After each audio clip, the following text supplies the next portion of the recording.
Hi guys, so karon day guys is padong mi sa barangay. So karon day guys is nagpakuyo ko sa akong anak nga babae kay ako ra usa naglakaw. Padong dito medyo layo-layo pod. So dara siya guys oh. Lakaw ra gyud na siya guys. So pag human mo dito guys is nag assign na sila og by sitio. So mao ni ang akong mga kauban guys na diri akong maguwang. Then, padung nami ani sa area kung asa mis magsugod.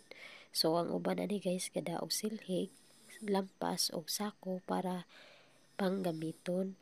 So, dinhi nang dapita guys is nagsugod nami og arangkada, aning karsada, panglimpyo sa karsada, kay para mahawan ang karsada og mahuman na pod ang atong trabaho balik 10 days.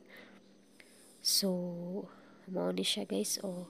Pasalamat na lang po ko ani guys kay naapil ko ani kay may na lang natay pa abuton pag abot sa panahon nga ting sweldo na.